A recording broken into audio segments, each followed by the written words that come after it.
Hey guys, I interrupt today's podcast to tell you the behind the scenes info on how we actually create the Lost in Translation podcast, and that is through a platform called Anchor.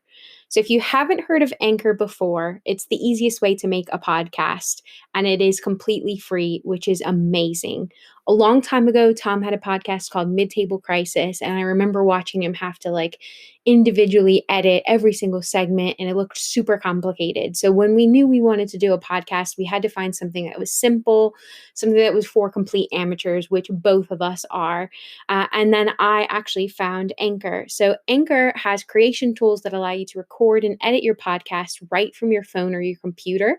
And I can 100% tell you that we record every single episode from our phones, which is really crazy that you can do that and get such a good quality output.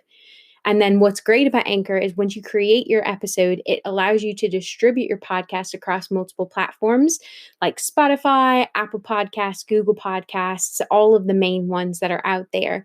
The cool thing is once you publish your episode, it does the work for you in terms of getting it on that platform. So I've never been to Spotify or had to log into the back end. Anchor takes control of all of that for you. And really, it's everything you need to make in a podcast in one place. What we're trying to dip our toe in the water for, and what you can very, very easily do with Anchor, is you can make money from your own podcast with no minimum listenership.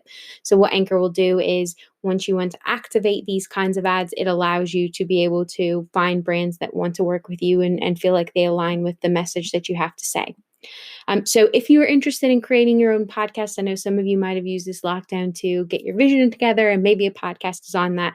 We really do love Anchor. We couldn't have a podcast without it. And if it can work for two amateurs like Tom and I, it can certainly work for you.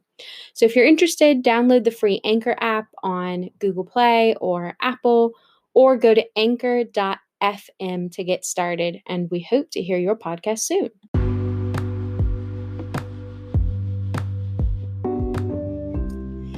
Hello, and welcome to another episode of the Lost in Translation podcast with Courtney and usually Tom, but this is yet another podcast where Mr. Patrick is missing in action, but have no fear, because in place of Tom, I have a wonderful guest who was a former neighbor and now wonderful friend that I still keep in touch with, even though we aren't still living on Station Road. And before I introduce her, I will tell you what we're going to talk about today. So Jodie is her name, and she posted something on Instagram about very British problems. And it was basically about things people say at work here and what they actually mean. And for those of you that know me know that I'm obviously American and I've lived over here. And that means I've worked over here pretty much the entire time. And let me tell you, there is a massive adjustment in terms of translating what people mean and what they do. And so that was the inspiration for today's podcast. We're going to talk about working in the UK. We're going to talk about funny things people say and do over here. And of course, I've got Jodie here to help me translate that for all of you and make sure that I'm being fair with a British perspective. So without further ado, I will quickly, I don't even know if I'm going to give you the right title, but I believe she's head of digital at an agency called Smart Media in Digbeth, and also founder of her own agency called Collab, which is a sick idea. This girl is literally an entrepreneur to the T. Wow. She is a politician. She is a creative. What is she not? So I will let you introduce yourself, Jodie. Talk to the listeners about who you are. I also have over 700 followers on Instagram. Don't you forget it. Hello, podcast world. That's a lovely introduction. Thank you so much, Mrs. Patrick. Well, my name's Jodie, and as Courtney said, I am head of digital media marketing extraordinaire-ish at a nice agency in the central of England there's a place called Birmingham, in this wicked hip area called Digbeth that's cool and creative and independent. And you can wear your Adidas and some flip-flops, and people, won't bat an eyelid, which is pretty cool. Yes, Courtney and I used to live next door to each other. We love a rave. and a beverage. There's been several occasions where we've been up until the sun comes up with the music blasting ridiculously loud because I've been on the decks. I'm also a DJ, as well as a politician, environmentalist, vegan. I had to get that in, didn't I? Yeah, I was going to say, damn it, that's like the one thing I totally forgot. So yeah, you know, I'm a pretty swell gal. Yes. Not as great as you, though. Well, you are the queen. You know, what you can are I a say? Southern belle. Well, to give some context, here's the first Britishism without getting straight into the content here. Yes.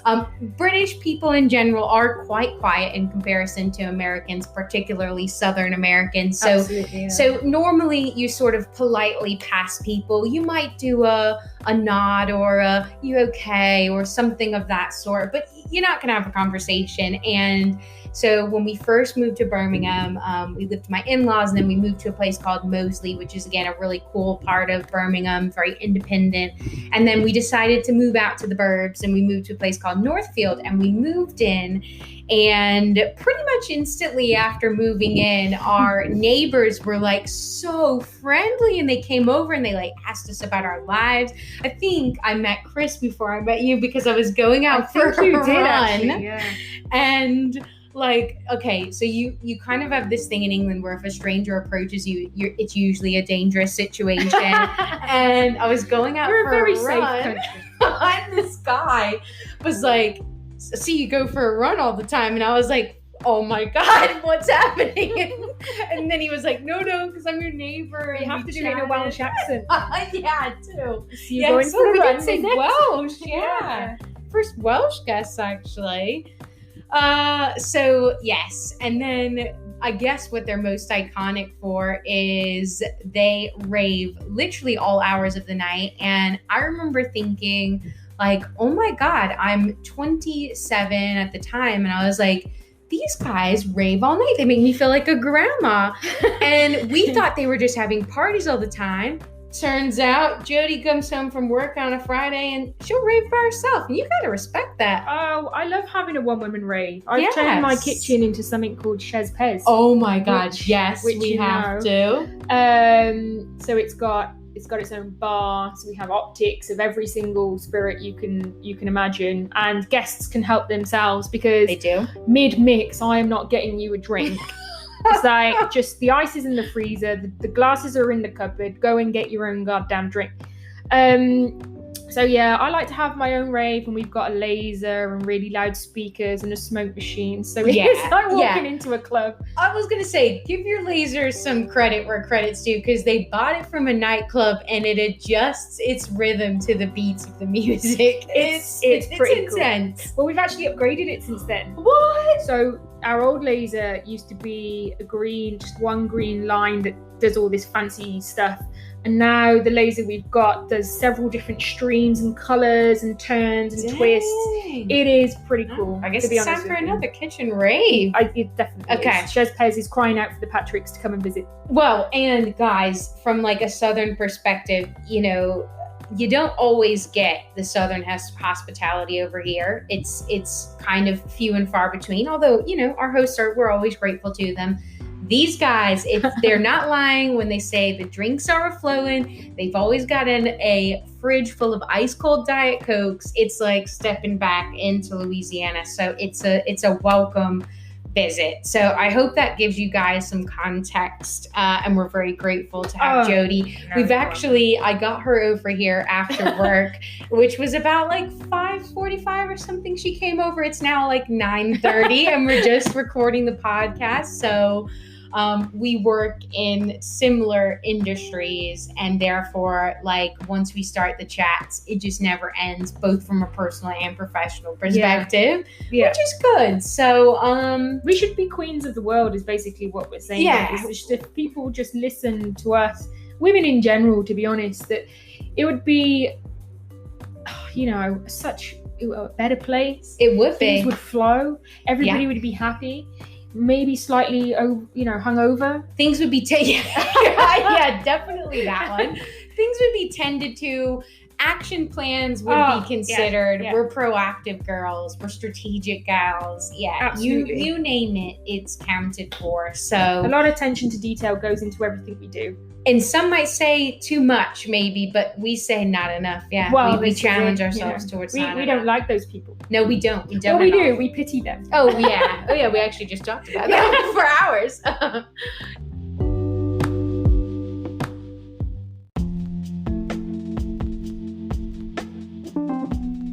So yes. Now this is another fun fact. So I mentioned that we both Jodie currently works in the agency world, and for those of you that haven't kept up with my LinkedIn, because you might not across platforms, I have recently left the agency world to start as a freelancer, but still very much intertwined into that world. And if I start us off with a lovely story, so when I think I was 17 at the time, so I would have been a junior in high school. My favorite class was AP US History with Miss Johns. So what does shout AP out. stand for? Advanced Placement. So it's like you're in college, but you're taking university level courses. Yeah. What? That's crazy. I don't understand. So you can actually earn university credit in high school, like as a younger age. Oh, that's but amazing. You have to like be accepted into the program to get on it. Okay. And like in comparison to college, it's definitely like a middle ground between the two, but the test was hard. And so my teacher for US history was like fantastic. She was a total girl boss. I loved her. She was so fascinating. She made even things that might have been boring feel exciting. Like the American Revolution. Yes. And well, there's a lot to say there. And what was so funny that I'll never forget. So she said, I think most US history teachers or historians are on the liberal side of things. Yeah, sure. And so she said in the 80s, she was like, do you know what? I stuck to my guns. And I was like, if Reagan gets voted president, I'm moving to England. And she's like, sure enough, Reagan got voted as president. So back then you could buy a ticket on a cargo plane to come over here for like super cheap. What? She bought a cheap ticket, got on a cargo plane, moved to London. Oh my God. Is she still here? Is she? No, she's back in the US because she was my teacher at the time. Fair play to her though, sticking to her guns. Like she was following that through. Yeah, definitely. And I just remember, I actually think she worked in a Debenhams, which I remember this detail because she's like, I worked in a department store at a popular makeup counter. Mm-hmm. And Americans are like known to be workhorses, like we constantly overwork ourselves. And she's like, was explaining the difference between British working culture and American working culture. And she's like, I freaking hated that job because I was working my bum off and these girls were taking tea breaks all the time to go smoke and just like, let me work the desk for them. Don't get me started on the smokers because I used to work at Cadbury World. And so I'm sure you guys are familiar with the chocolate brand Cadbury, and there's a visitor attraction that you can go around and eat chocolate and stuff like that. It's not like Willy Wonka, I must echo. It actually is not. Don't expect to have a chocolate river, etc. No Augustus. No, there's no Augustus Gloop. Yeah. There's a lot of Violet Beauregarde. but they don't work there. No. And so I used to work in the marketing and education team, and a couple of my friends, they'd always, it's like they were never in the office because they were always going out for cigarette breaks. Because isn't it like a legal thing? You have to give smokers like breaks or... Do you know what? I'm not too sure. But what happened was eventually, this was after I left, so I didn't benefit from this at all whatsoever. They had to take it out of their lunch hour.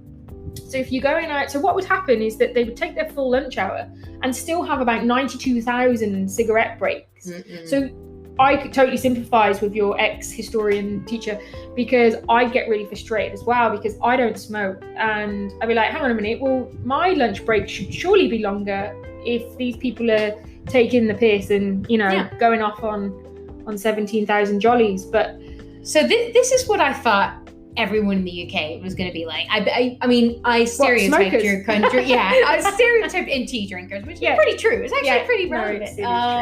And so I thought this. And then LOL to Courtney because my first job was actually pretty laid back. But then I joined the agency world. And for all purposes, it's basically working in America and maybe actually a little bit worse at some points. long hours, very long hours, very stressful deadlines. So nobody's taking the mick, because if they are, like, their coworkers are going to be back, like, banging down their door and shooting them in the nighttime. I mean, you get close to people. God, it's like a family that you never had. And even, like, if they don't work in your agency, like, the stories we share, we're just like, dude, I get it. It's like, very ancestral. Our agency and the yeah. culture is as well. And it depends. I mean, there are a variety of different types of agencies across the UK, and then you have your regional agencies as well, which ultimately, I don't know, the size of the UK could probably fit into Texas. So, you know, well, it's actually the size of Alabama. I think 4 Englands could fit in Texas. Okay, well that's a really good statistic. And there's a Birmingham in Alabama. Yes. Did you know that several years ago there was a leaflet that went out in Birmingham, UK, that was from the council? And I can't remember exactly what the leaflet was. It was some kind of educational piece. And the skyline that they put on the leaflet wasn't of Birmingham, UK. It was of Birmingham, Alabama. So, like, you had 2 million leaflets go out to this city that wasn't even the skyline of the city. So somebody made a massive little boo-boo there. I mean, hey, I've been to Birmingham, Alabama, and I live in Birmingham, and I've seen both, and they both have their own unique style. I'd say it's pretty easy to tell the difference between the two, but maybe not if you work in there. Clearly, the person that did it was on one of their fag breaks. Oh, gosh, we have the culprit. It comes full circle. So, you can't be a full circle conversation. Yeah. So, there we go. So there's context. Cigarette break, sorry. Yes. Sorry. Yes, we know. Okay, yes. So, again, I'm glad you brought that up. So, translation, people say fag break for cigarette break because fags are cigarettes in the UK.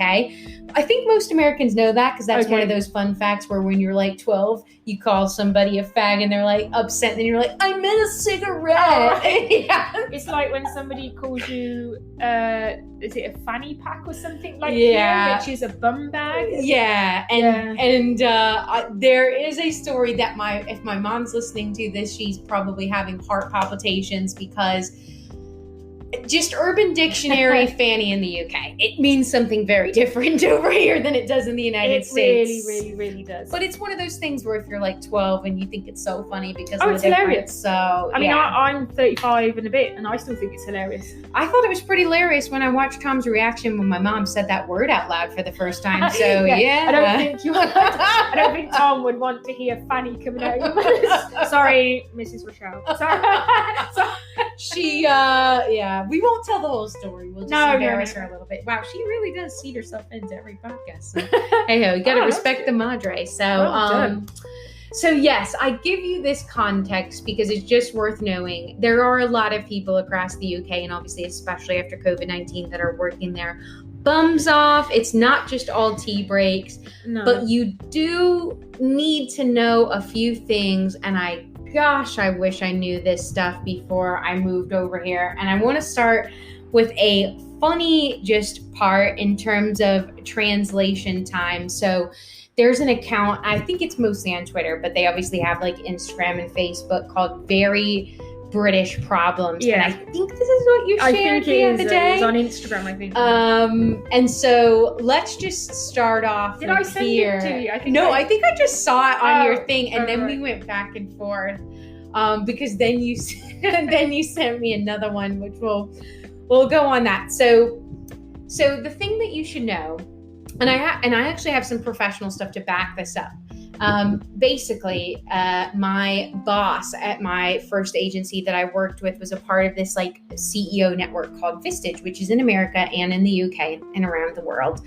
And they had this lady that came to speak, and I think the book she wrote was called The Culture Map. And basically what she did for a living was like work with global corporations that needed help translating between countries, because every country has a different way of saying things. Yeah, that's a good job. And what she mentioned, she kind of like showed these different scales of like, I guess, different areas that you could look at in a specific culture. And one of them, I can't remember what the two ends said, but basically it was like, there are countries that are very direct. Oh, it was direct versus indirect. So what I say is what I mean. Americans are literally the polar of direct. Like, what we say is what we mean to you. And then as you go along this scale, the other end of the spectrum is what I say is the direct opposite of what I mean. Which is here. Well, no. So I think Russia is actually even worse, but Britain is in the middle somewhere. Why can't you interpret my very vague comment? Read between the lines, people. Yes. So over here, what somebody says to you is very rarely what they mean. And if it's a nightmare. If you haven't worked here, or if you don't have any emotional intelligence, then good luck, because I just turn around and go back home. It's basically like, I don't even know how you describe it. It's like you don't listen to what somebody says. You look at their body language and know that Brits love sarcasm, and I don't know, you just have to read what they're not saying. Are you being serious? Do you want me to leave your house? Should I never speak to you again? Which then just creates this constant cloud of awkwardness. Because nobody knows that's funny what to do. Yeah. Okay, so let me read this from this very British Problems official account. This is like a thing they say to start us off here of different things and what they mean. So what everything said in the office really means. So let's say you're asking somebody, you know what, we should go for a drink sometime. And they say, could do. Now, in America, you might go, oh, okay, there's options at the table. Yeah, send me some dates. Yeah, in the UK, that means no. No. If somebody tells you could do, it means no. They will not ever. It's like, what do you want to do? I don't mind. If that is, I don't mind. Is the rabbit hole of whatever it is. Just like, if somebody says to you, I don't mind, you are never ever making plans. Yeah, it's like ever. It's like starting the track of indecision, which leads to actually maybe we should just call it a night. Yeah, like, that's where it's going. 6 months later, should we still do this? Where do you want to go? I don't mind. Then we go on the track again. Okay, so first one. So let's say then you're in an office and you ask your manager, you go, look, I have this report and I really need to get it over to the client. Could you please take a look at it? And your manager goes, I'll have a look in a second. Now, in America, that means give me an email and I will literally look at it as soon as I'm done with the task that I'm doing. Now over here, I'll take it. I'll take a look in a sec. No, means that's like maybe 2 weeks later, to be honest with you. It's like, even I'll take a look in a minute, or just like, oh my God, I'm so bad about being like, yeah, just 5 minutes, okay? And then Tom's home. I think he said a naughty word. He did. He said, hey, sluts, for those of you that are listening. And that means, so no one's ever going to look at it. Don't Slack me, don't G-chat me, don't anything me, because I'm not going to have a look for you. Yeah. Now, again, in sort of the same line, your manager might say, I'll sort it out tomorrow. And what Very British Problems says, the interpretation of that is, I'll forget about it forever, which is very, very true. Well, that's what we're hoping, you see, because usually the emails or the questions that come over are so stupid. It's like, I'll just sort it out tomorrow, which ultimately means just get out of my face. I don't care. And hopefully everybody forgets about it. Yeah, I mean, because the thing is, if it's not something I do have to address right now, then why did you even bother me with that? Well, it is. Don't. There's a lot of stress. Yeah, that person doing it should be thinking about what they're doing. Well, that's it. There's no reason to escalate these things up the chain. No. Just stop wasting other people's time. No, peeps, figure it out. Okay. Now, this saying I had never heard before. And again, I need to bring some context in here. So another thing that this lady that did the culture map said is, she said, Americans love to use a lot of uppers. And what that means is not like positive words. It's just like, so making the best of a bad situation. So if somebody sent over something that was terrible, you'd go, hey, you know what? There were a couple good points on there. It may be just a few things that I might change. That's what an upper is. Yeah. Whereas a Brit would would try to, it's a downer, which means they would try to deflect and not focus on any of the negative, which is very hard to explain this.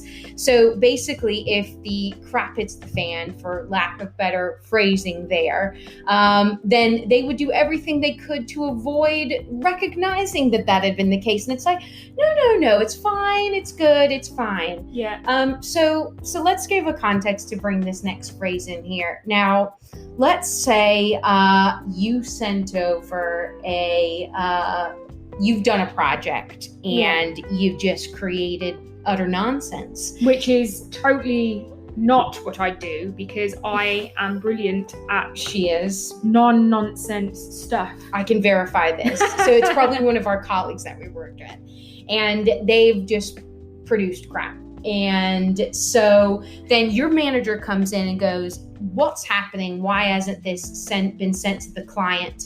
And your response to this situation is, well, we've had a few teething problems.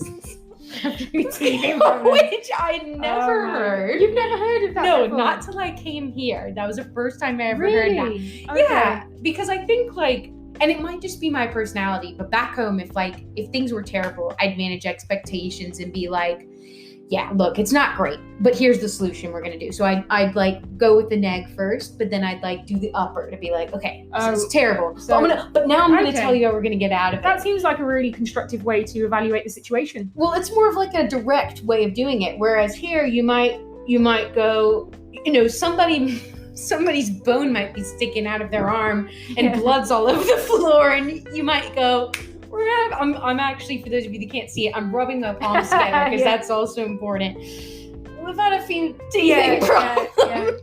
Yeah, he's a little bit out of joint. Yeah. Wait, you think I did. And the literal translation is it's a bloody nightmare. So teething problems means it's horrendous what's happening here. It's like, how can we pull this back? Yeah. Now, another teeth pun. Yeah. Oh, there we go. Any dentists out there? Actually, some dental hygienists. Shout out. So, okay. Now, the next one is, we do use this in America, actually, but I think it comes off a little bit different. So you're going back and forth with somebody about arguing each other's point. And then that person that's arguing with you goes, let's agree to disagree. I hate that. Yeah. I hate that. Yeah, I do too. And again, what Very British Problem says that means is, you're wrong, but I'm so tired. And that is one of the things that you would use to end the conversation. It is, but I had this with one of my friends, and it was surrounding politics. But then he could say the same thing about me, but I would never say let's agree to disagree, because I don't believe in that phrase, because I think it's just it's a cop out at the end of the day. And we were on about a particular political leader, and he was coming around to his point of view, and I was like, yeah, but to be honest with you, it's great. He was like this new person was an introductory level, sort of springboard into a way of politics that he didn't agree with. And I pointed that out, and he's like, well, yeah, let's agree to disagree. And I was like, okay, you can't see the wood for the trees there, mate. It was very frustrating. Now, Tom is home and he's listening in instead of joining us here, but I'm going to say something because I got a woman co-host here. I think men over here use that way more than women do. It was a guy. And it's always it's male clients. You're like talking about something. I've had so many situations, because what I do with brand is I do a lot of internal research, and I'll say, look, this is what your team are saying. Yeah. Let's agree to disagree. And it's like, how is that even relevant? I know. But do you know what? I see it as it's just shutting you down. It's like, I don't want to talk about this anymore. I'm done with this conversation. Yeah. And you're like, well, that's not really constructive to the whole, whatever it is, to progression and an evolution. And no. So I think every time somebody says that to me, I lose a little bit of respect for you. So there you go, people. Read it. And who would have thought that let's agree to disagree was such a triggered statement? But it is. Don't get me wrong. The palm turns into it does. And I hope you're reading into this, American folks. Like, when British people say something to you, because a lot of times when we go back home, Tom will make a sarcastic joke at someone's expense, and they have no idea. So if it's Tom or whoever, and somebody from over here says something, I want you to really read into what you think they might actually be saying to you. Sarcasm is brilliant, though. I think we do it very well. You do, actually. Actually, your husband is he doesn't even realize how funny he is. He's very... I think he might, but he doesn't get appreciated enough. I don't get the appreciation I deserve. And if I can just talk on the behalf of the male gender for a minute. No. Let's agree to disagree. We're scared, we're confused. Oh, get out. We just don't want anyone to be angry. You're misogynist. Get out. Okay. So we'll move on to the next one. Okay, this one, oh my gosh, if this didn't get asked to me every single moment of the day. So you're stacked, okay? You got a schedule, it's full of work, and someone pops around the corner. It's probably your manager, and they go, what have you got on at the moment? Oh, no. And you're frazzled, and your hair's, your makeup's down your face, and you've got half-eaten lunch at the side of your desk. Yeah, you look like you just came at the crypt, and you've been complaining all day about how you probably want to end it. End it here now. I'm sorry, what clues did I give you that you did not get? Yeah, so the thing is, no one's ever going to ask you that if they don't already know that you already have enough on at the minute.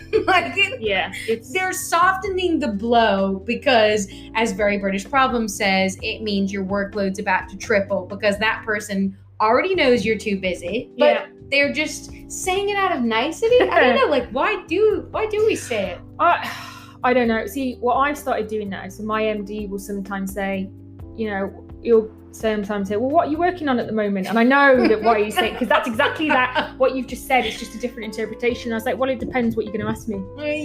Yes. And I think a lot of people need to push back, and it's about having that confidence. Even, do you know what? Even if I'm not busy, I'm not going to do it. Yeah. Because you have to manage your own expectations and that of the person that's asking you the question. Because if you are in a bit of a tight space and you take that on, then they're going to expect it all the time. So say no a few times just to lay down the law and the rules. Well,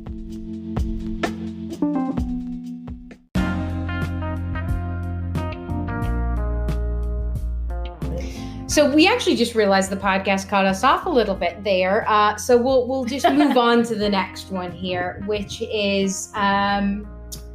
Right. A lot of these are kind of in the same line here, but the next one was, we just talked about what have you got on at the minute, which means I know you have a lot and I'm about to make your life miserable. Yeah. And the next one is, let's say that your boss then came to you and said, what have you got on at the minute? Gave you 3 times the amount of work. Yeah. And you go to your coworker and you go, look, man or mate, I'm stacked. I've got way too much. Please, could you help me write this one little bit? And your coworker goes, I'll see what I can do. Now, in America, that person genuinely will see what they're going to do for you, or they'll just tell you straight up, no, I'm busy. That's another forgetful... Yeah. That is definitely another forgetful, I'll see what I can do means, that's not going to happen. Yeah, you're on your own. And if you're waiting on that person, you're going to be waiting a long time. Yeah, no, absolutely. It's never rely on anybody. No. This is a story. So I was going to say the next one is, someone might say it's the next thing on my list, and Very British Problems goes, I don't even have a list. They're both in the same light. Like, I'll see what I can do, and it's next on my list. Well, that's it. Oh, no, I think, to be honest, in our industry, you need to have lists. I have a weekly list. I don't go as far as having a daily list because I like to see things sort of on a weekly basis. Same. Tick them off. Even if... The really good thing that I do as well, and I'm not too sure if anybody else adopts this kind of attitude, is even if I know that I've ticked stuff off, I'll still write it down and tick it off because it makes me feel accomplished, and it kind of sort of acts as a catalyst to getting stuff done and not putting things off. I'll tell you one thing that's really frustrating, and this is a client thing, that is when a client doesn't understand what you do in its entirety, and they think something takes just a second. Or what they'll do is they'll send you an email. I'll go, just a quick one. Just a quick question. It's never. Oh my God. The amount, right, during lockdown, the amount of quick questions that I've received, and I've had to spend 4-5 hours replying to it, thinking about the structure of the email so they understand and I'm not being patronizing and I'm trying to say no, but in a way that comes across that's non-offensive. Just a quick question. It is never a quick question. It's like downplaying the reality that, and this is okay. So at my agencies that I've worked at, we've had like the software where we have to account for every hour of the day and what we were doing. I'm not joking. Sometimes I'd spend an hour on one email. Of course, I couldn't put that in my timesheet because I'm like, people are going to be like, what? Yeah. But it's the quick questions that are just like, right, well, now I got to figure out how to write a thesis on how I'm going to reply to you. But that is it. You need to literally look at the who, what, where, when, why's, how's of an email. And then go back, read through it, make it sharper. Yeah. And then they'll come back with like a one sentence or something like that. And you're like, oh my God.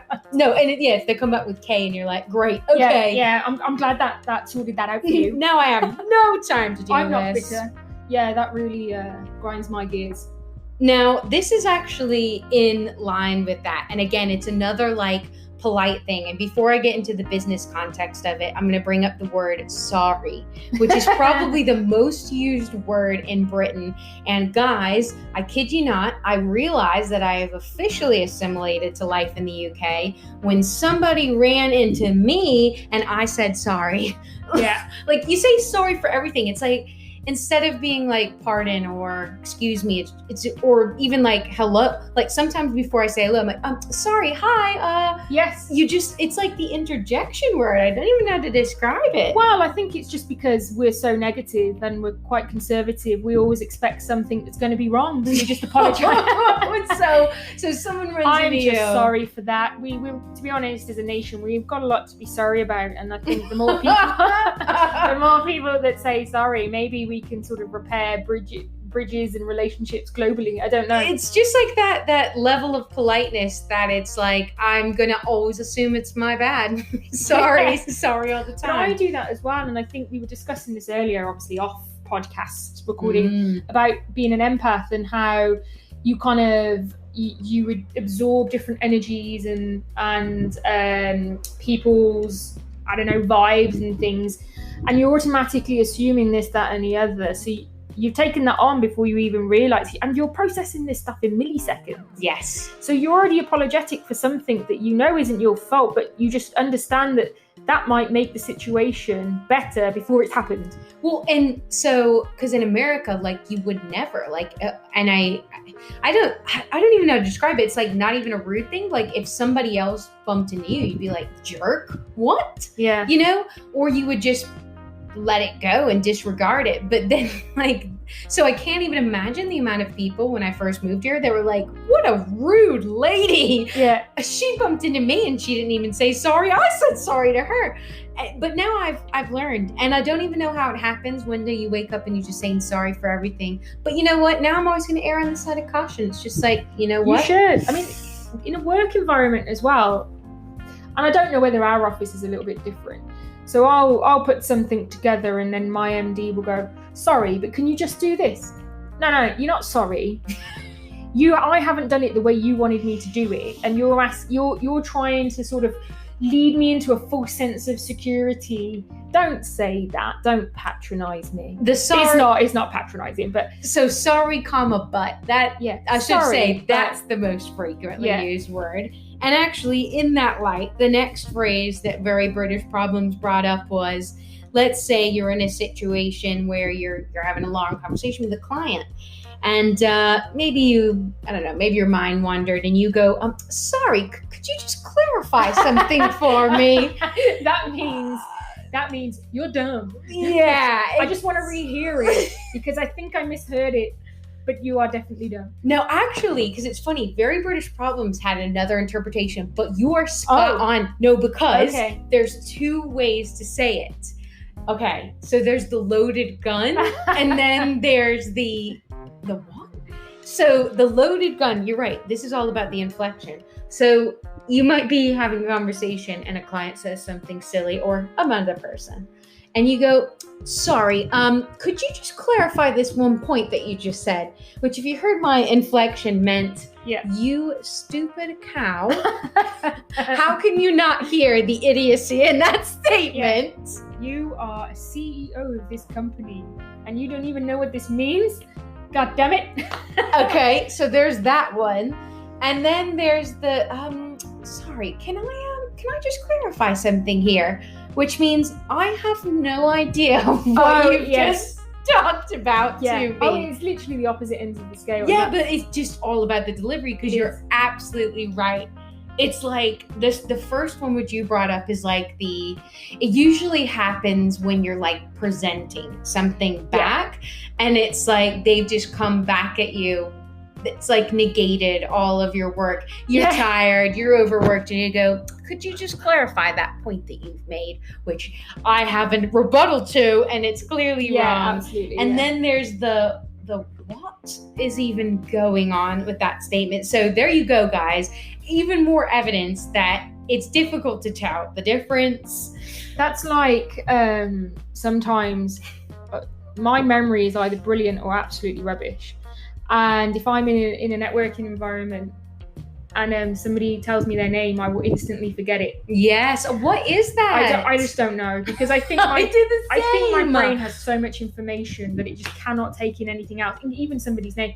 And then I'll try and work out how to get them to say their name again, or then wait for a colleague to come and join me and go, oh, this is Courtney, and then try and get them to say their name, and they go, and you are.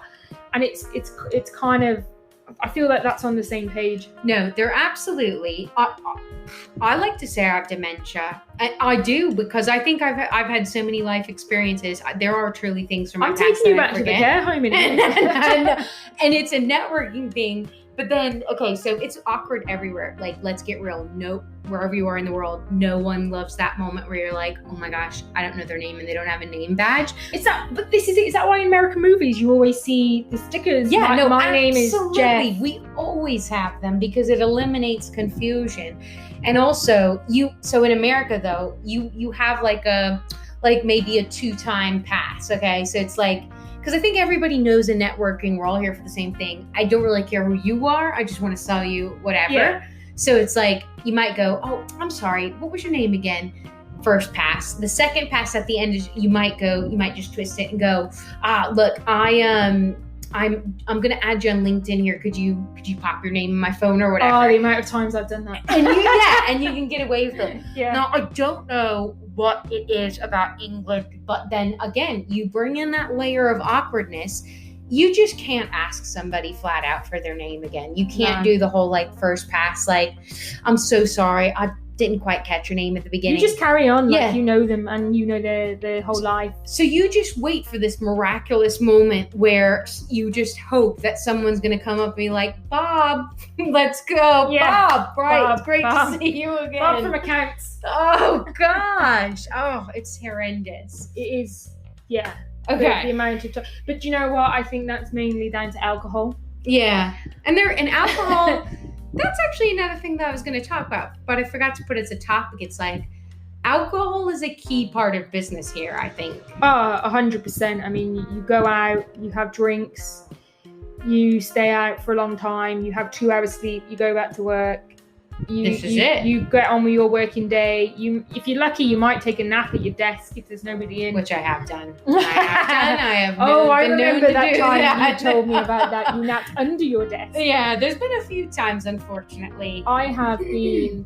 So I get the train to work, and we went out once. Now you've heard of the BPA, which is the Birmingham Publicity Association, where you get all the media agencies, clients, and suppliers together for a few times throughout the year for a big knees up and a nice networking event. And basically, it's the media owners basically pay for everything.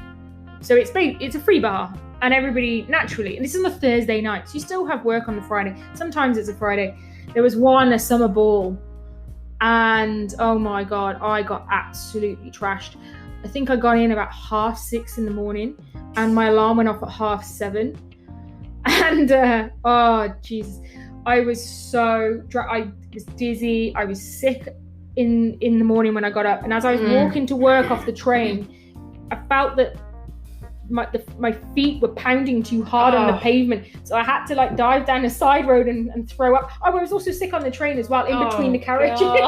And that train's already looking terrible. Yeah, but I won loads of business off the back of that, so it's all fine. So there you go. And look, guys, And this is for real though, because I think like in America, not American, the social drink is important. And like the job that I had before I came was in the pharmaceutical industry, so there's like loads of fancy events, and of course like I had some vodka martinis and things like that, but then it's like most people know when to stop, and then they'll sort of like either go home or carry on in small groups. Whereas I will say over here, like if you're work or you go to a work event, everybody's gonna, and it might be from like 7 to 10, people are going to utilize those 3 hours as like to just max out the amount of alcohol you can get in your system. Yeah. And we're big drinkers here. Yeah. And but it's like, okay, this is an embarrassing moment, but like, and would never get away with it in America. Sorry, Mom, again. Yeah. Has one of my clients seen me doing the splits at a bar called The At One in Birmingham? Yes, they have. And you know, I let myself get in front of that level, but it's like the client loved me after that. Like, to be honest, that is amazing. I mean, it was an interesting moment. It's more funny when other people try and copy you, and then their trousers are ripped, and then they're walking off with all these injuries. Yeah, so it's like, the drinking is integral to the culture, and there always is that moment, because I've been on like one diet or another where I've had to give up like alcohol for a short stint, and you're in that inevitable client meeting where you end up in the pub. Sometimes you even meet in the pub for like your introductory meeting, and the client orders, and then they come to you and you go, oh, nothing for me, and then everybody has a 10-minute conversation about the fact that you're not drinking, and you have to and it's like, it's not even worth it, guys. Just have the pint and like let it go, you know, like just it's part of making the relationship, which is key. This is it. I mean, do we have a drinking problem as a nation? Highly likely. Yeah, maybe. Does it contribute to a lot of disease and death? Probable. Yeah, definitely. Yeah, definitely. Will we stop? No. But and have I had some of the funniest memories of my lifetime? You bet your bottom dollar. Let me tell you something. The people at Orb Brand Agency, well, the former actually and the current, because I definitely went out with a bang, but they have witnessed some things, and we'll take them to the grave, folks. But yeah, I've seen the Instagram stories. They're again. Sorry, Courtney's mom. You work hard and you play hard, and that's a you do. Do you know what? Wall Street twat like thing to say, but yeah. No, I know, because it is those little moments of freedom. They're deserved. Yeah, they. Oh my they gosh, they are deserved, and you can be even more sarcastic, especially to people you don't like. Yes, yeah, absolutely. And you know, Tink, he loved to recount people's failures the next day. So shout out the next day, Dread. Yeah. Now let's finish off this particular list with and I've got to read Very British Problems interpretation of it. So okay, actually we really teed this one up, because let's say you went out with a client the night before, you got in at 6:30 and you had to show up to work at 8, and you are looking worse for wear, and someone comes up to you and they say, how are you today? And you might say, I've had better days. And Very British Problems interpretation is, these have been, without exception, the worst 24 hours of my life. Oh my God. That is so true. It's like, yeah, I've had better. I'm not going to lie. And that probably relates to me, that one time where I was sick several times in the morning. I actually, that same day, I decided to get there's a local kind of cafe that's close to our office, and I got a sausage. I do that in inverted commas because it was a vegan sausage.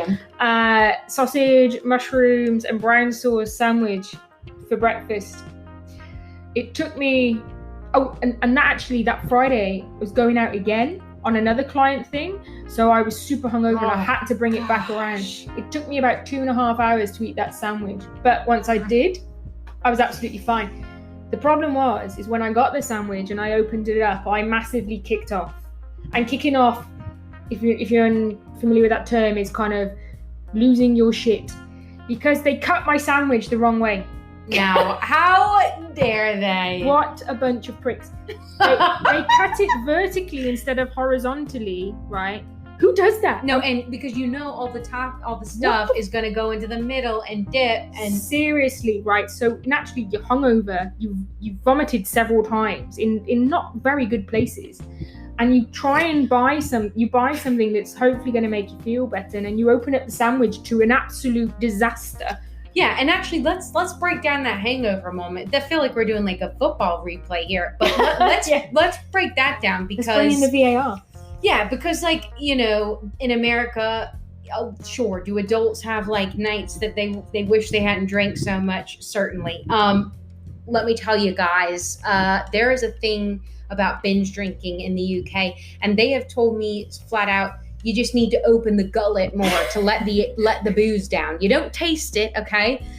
So I want you to consider a situation in which whatever your tipple of choice is, let's say it's G&T, gin and tonic, you might have had at least 14 gin and tonics, stayed out at a dingy nightclub until 6 a.m. Also gone and done some karaoke in between. Oh, absolutely. You've done Britney Spears Almost Late for You several times at this point. And then you have to show up to work the next day. Now, sure, maybe you experienced that moment in university or college in America, and everybody's done it with you. You wake up, you're like, see the T-bell bag, I've had a great night.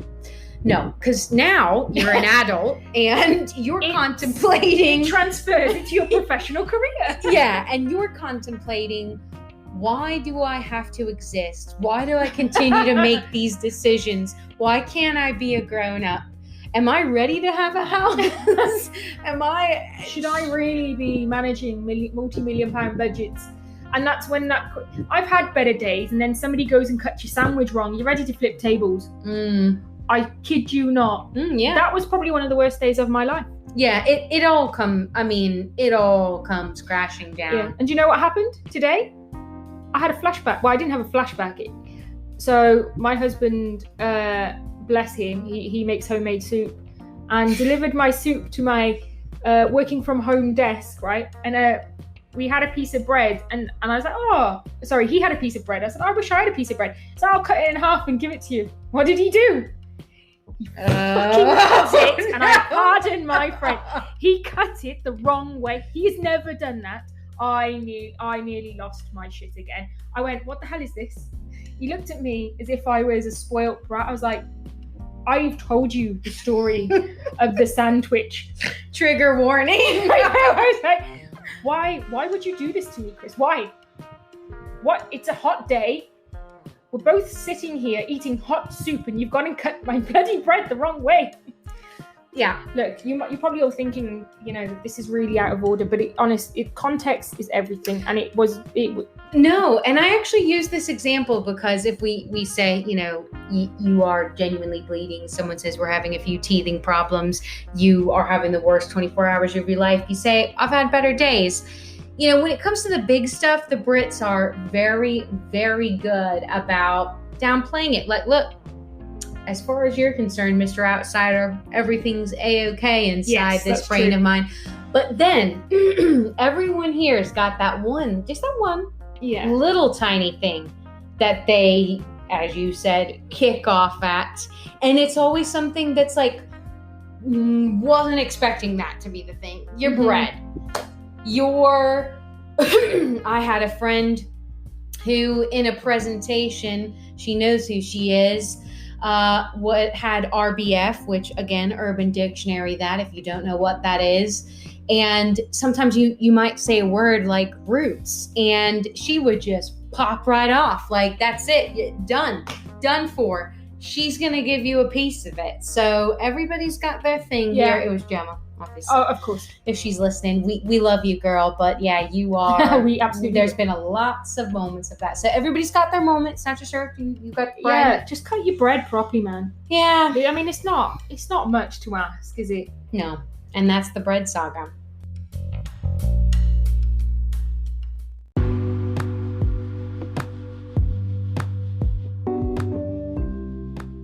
I had to take a sip here because we've been drinking kava while recording this in actually true British fashion, as we talked about. Now, guys, you will have heard me say this many, many a time to start off a sentence. And there's another very versatile word here in the UK, which we end here, which is something you can use to either start the business. So obviously there's always a little bit of small talk when you're first meeting a client or a person, and you talk about the weather. You might talk about their tea order. You might go, oh, you have sugar and milk? Oh, I have it black, I do. Yeah. Or sometimes I'm naughty and I have a bit of a biscuit. You start it off small. Yeah. But then there's that moment where you're like, I need that one word that signals we're talking business now. Or maybe it's at the end of the conversation. I know what you're going to say. And you want to end it. You want to go, it's now the ending. And if you were wondering... Can I guess what it is? Yeah. Is it right? Yes! Yes. Right. Oh my God, the amount of times I say, right, so... I say it so much in the podcast and I never realized. Okay, Oh, so crazy. right is literally one of those words where you have to use it here. It's the right. Okay, so shall we get to the objective at hand? Yeah. Or at the very end, it's the right. Well, this was fantastic. Let's trade cards and I'll see you at the next meeting. Yeah. Or right, this was an absolute waste of time. Yeah. Let's never see each other again. Now that's when you're in the car and you're recapping as a group to go, right, Yeah, that what an was absolute bunch an of knobheads. absolute, Yeah. no, that absolutely. So we end this business podcast about life and business in the UK by saying, right, guys, this is the end. I want to say a massive thank you to Jodie for giving me basically her entire evening to talk through that. And I hope you guys enjoyed hearing us share this. I do have so many more points that we didn't even get to in this hour. I'm so sorry. We go off on tangents. Because it's just, there's so much. So we will definitely do a part 2. Yeah. But thank you so much for joining us. Thank you so much. Also, And where amazing. can the people find you on Instagram? Well, if you really want to, it's literally at Jodie Perry.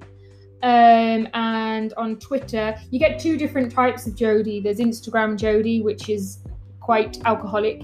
And then there's Twitter Jodie, which is fairly political.